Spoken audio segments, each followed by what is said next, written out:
Hello friends, welcome to S Lakshmi creation. நம்ம இன்னைக்கு கன்னியாகுமரி டிஸ்ட்ரிக்ட்ல உள்ள ஒரு கஸ்டமருக்கு சென்ட் பண்ண போகிற மெட்டீரியல்லாம் என்னன்னு பார்க்கலாம் வாங்க. ஃபஸ்ட்டு பார்த்தீங்கன்னா கிளாஸ் பென்சிலில் எல்லோ அண்ட் ரெட் கலர் ஒரு பீஸ் கேட்டிருக்காங்க. அதுக்கப்புறம் A1 ஜரி மம்தா இதில் ஒரு 3 பீஸ் கேட்டிருக்காங்க. நெக்ஸ்ட் பார்த்தீங்கன்னா சில்க் த்ரெட்டில் ஒரு 5 கலர்ஸ் கேட்டிருக்காங்க.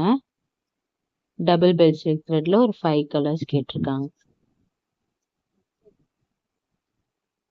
நெக்ஸ்ட் பாத்தீங்கன்னா ஸ்டோன் செயின்ல ஒயிட்ல ஒரு 2 மீட்டர் கேட்டிருக்காங்க. நெக்ஸ்ட் பாத்தீங்கன்னா கட் பீட்ல ஒரு 20 கிராம், சுகர் பீட்ல 100 கிராம் கேட்டிருக்காங்க. அதுக்கப்புறம் பைப்பிங் த்ரெட் ஒன்று கேட்டிருக்காங்க. க்ளூ ஸ்டிக் பென்ல ஒரு பீஸ் கேட்டிருக்காங்க. நெக்ஸ்ட் பாத்தீங்கன்னா பெல் பென். இந்த மெட்டீரியல் உங்களுக்கும் வேணும்னா இந்த ஸ்க்ரீன்ல தெரியுற நம்பரை காண்டாக்ட் பண்ணுங்க. Thank you friends.